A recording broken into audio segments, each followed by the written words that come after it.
month, the walls of the Clayton Center come to life, featuring the work of a different artist, thanks to the dedicated nonprofit Clayton Visual Arts. November and December featured the work of 3 incredibly talented women, mothers, cancer survivors, world travelers, who find their inspirations to create in so many different places, from favorite spots right here in Clayton to international cities across the globe, to even the playful world of fantasy. Heidi Lee-Peach of Clayton was led down the path to art by her father, and so it seems only appropriate his oil paintings were on display in the Clayton Center right beside his daughter's for the November exhibit. In fact, encouraging Peach's art was her father's dying wish. Yeah, it was just a great relationship, and I brought some of his work to the Clayton Center because one of his last words to me was, "Take up your art again, Heidi, when you go down to Clayton, North Carolina, and show my work with yours."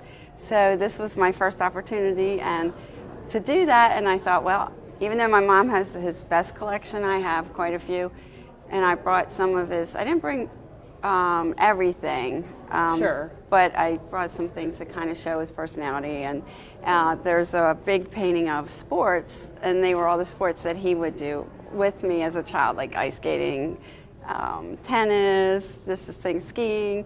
So yeah, we were very close. So I thought this was a very good way to kind of say, "Dad, this is for you." So it felt really good. A graduate of Maryland Institute of Art, Peach's career was in commercial interior design in Baltimore. She now has her own interior design business, H.L. Peach Designs and Interiors. She moved to Clayton 4 years ago. Yeah, so I did what my dad said. I got right in with Clayton Visual Artists. I feel like I started with them when they were smaller. They've grown so much, and I love the group. And I'm so grateful to the Clayton Center for allowing us artists from all over to just put our art here. It's great. In 1998, Peach was diagnosed with stage 3 breast cancer. A very scary time, she turned to art for therapy and consolation, and she explains how now it's hard to part with those works. So I started doing watercolors, and I went to a community college, and it was just during that time, it gave me, when my kids were small, I have two children, they're teenagers now, and they go to Corinth, but during that time, it just gave me a sense of, doing something for me. Yeah. Because I would help them at school, and when I had energy, I'd do what I could, room mom, whatever. But with the watercolors, I really don't sell them because they don't feel finished to me, because I always learn more. So with a watercolor, you can change it, and there's so much time wrapped up in my watercolor. Yeah. So I sell prints, and I'm only going to sign and sell 15 of each one, and then I'm finished. Since being in Clayton, Peach says she's been delving into exciting new avenues of art, inspired by all the other local artists she's met.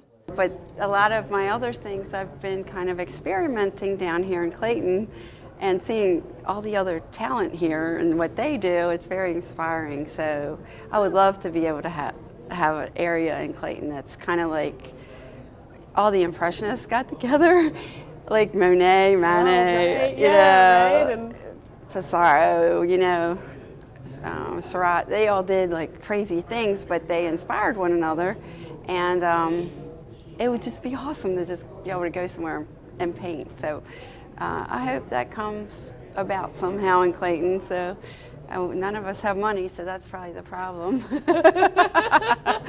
Peach created this series after being inspired by all of Clayton's incredible historical homes. It came from an idea of doing some of my favorite homes, and I got a stack of the historical homes from the Historical Society, which I printed from my printer. It wouldn't stop. It was over 100 pages.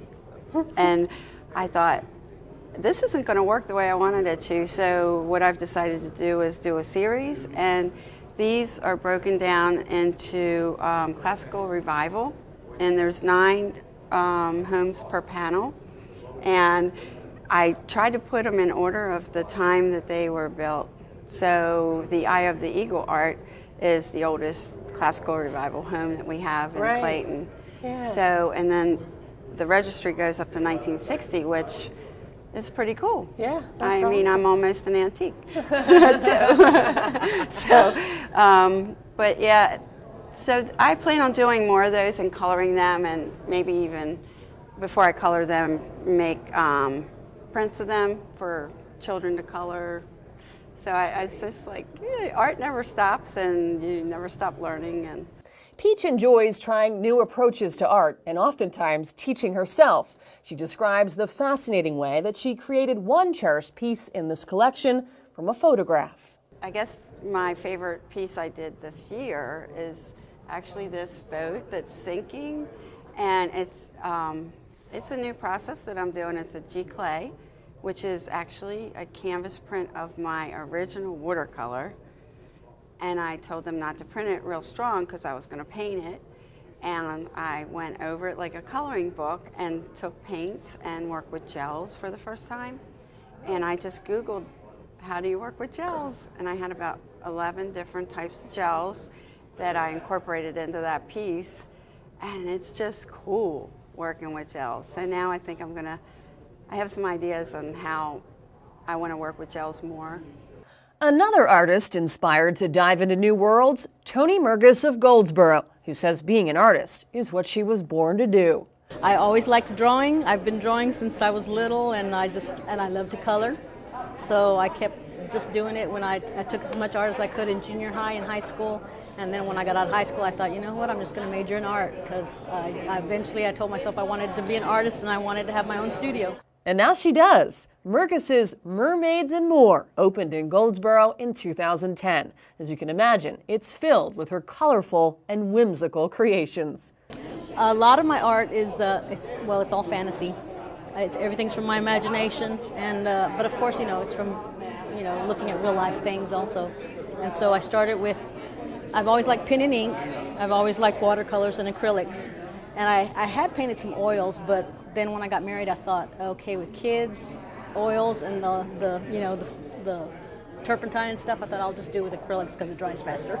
As with most artists, Murgas had to work while pursuing art. A graduate of Southwest Texas State University with a bachelor's of arts, she worked for a decade in banking. With a husband in the Air Force, she also helped raise 2 children, moving from air station to air station in Texas, California, to finally North Carolina.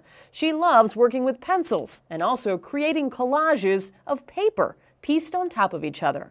Okay, like the 2 in the middle, they're a mixture of pen and ink and pencil, and I'm thinking of what you call the other. Anyway, it's a mixture of graphites, and I was just doodling. Me and my daughter were doodling, and that's how those 2 came about. Oh, wow. And then these other ones are collages because they're, if you get up close, you can see they're pasted, cut paper and pasted on top of each other. Oh, yeah. So there's a mixture of colored pencils, because I like pencils, colored pencils also. She hopes to create a mermaid calendar or a children's coloring book. So we had to ask her, where did these wonderful mermaids first surface in her life?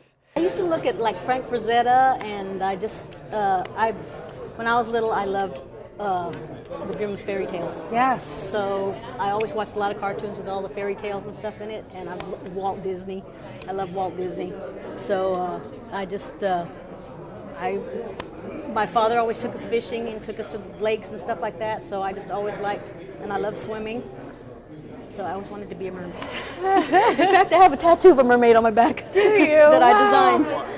Art on her body, art on the walls of the Clayton Center. Murgas says she's thoroughly enjoyed joining Clayton Visual Arts. Oh, I have enjoyed the group that I've joined. A lot of nice and interesting people, and I enjoy coming to the shows and seeing all the different diversity in the art, and that also too gives me ideas.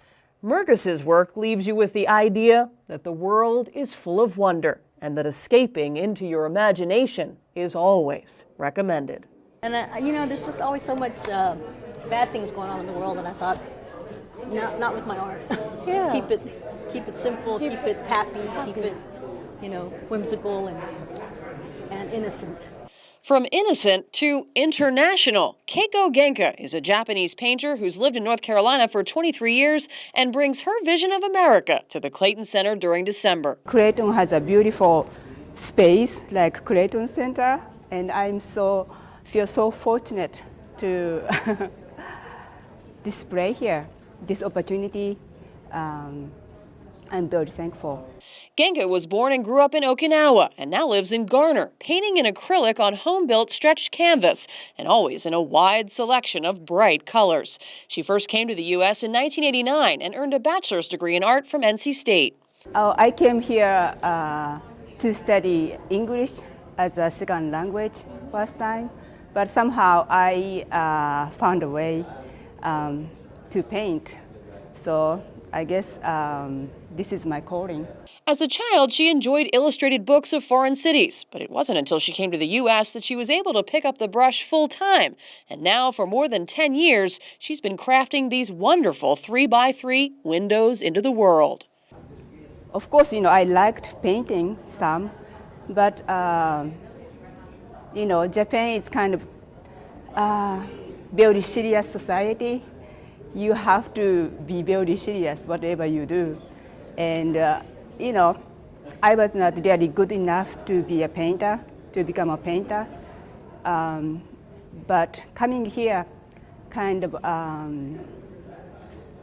gave me the opportunity to explore things, what I like. And somehow this is the perfect match. As you can see, she loves visual clutter and thinks that signage provides curious insights into a culture. She says she despises chaotic living, but that her paintings reflect our overloaded contemporary lifestyle. Well, like my paintings are like basically like photorealistic. It's I have difficulty just to think to create kind of abstract manner. So I love kind of reacting to my environment, whatever they are, like walking the street or going some places, or even going to the grocery store, seeing all these vegetables or fruit, or even some like little snacks. And that's what I like to paint, like how I'm reacting to my environment. And I like to see the world in like positive way, with a positive message. I guess that is reflecting the way I choose my colors on the paintings. And of course, all these signs, these are the first thing to jump into my eyes. And that reflect what is going on in the world at this moment now. So I was always fascinated by the signs. She's traveled the world from Japan to Vienna, Hawaii to Memphis, Canada to Clayton, and snaps pictures with a camera everywhere she goes. I always carry the camera constantly and randomly take the photograph, and later open it up on the computer and try to create square images, whatever fit. Genka gives credit to her husband, who's a sculptor, and hopes everyone walks away with a positive feeling from her artwork. Remember, you can enjoy Genka's art and all of the monthly artists for free. Anytime the Clayton Center's open, day or night, please come in, bring your children, walk around and enjoy the exhibits. And please attend the free Meet the Artist receptions at the beginning of each month. They're from 6 to 7:30 on the first Thursday of the month. Talk with artists and enjoy free refreshments, all compliments of Clayton Visual Arts. In the month of January, enjoy the Clayton Women's Club Student and Club Women's Arts and Crafts Competition, as well as works from members of Clayton Visual Arts. It's an incredible display of local artists of all ages. And the Clayton Center isn't the only place you'll find artwork. Clayton Visual Arts is infusing art all over town. You'll find artists displaying works in area restaurants like the Clayton Steakhouse and Skylines, and CVA wants your art on display there too. My name is Larry Strevig, and I'm the president of Clayton Visual Arts. This is my second time around. But we do have opportunities for artists in the area. to, if they can't put together a big show like we do at the Clayton Center, we have some mini art opportunities. We have art displayed at the Clayton Steakhouse. We also have art out at Skyline, and we've had one or two other requests that we're probably going to try to fulfill. So if people have just 6, 8 pieces of art and would like to display it and get their name out there, I think it would be a great opportunity, and we'd love to have them. The best way to do it would be to call me. My home phone number is 919-550-8934, and we'll be glad to talk to you about it. And I'll introduce you to Don Stevenson, who is our chairman of putting these shows together and so forth, or Emily Brown, who is actually the chairperson who does the mini shows, and I'm sure we can work something out. So give me a call, and our stated goal is to get art to the people of Clayton, and this is a great opportunity for you to get your art out and be seen. Thanks again for joining us for this 2012 Clayton Visual Arts production. The 2013 schedule is packed with great artists. We'll see you at the Clayton Center.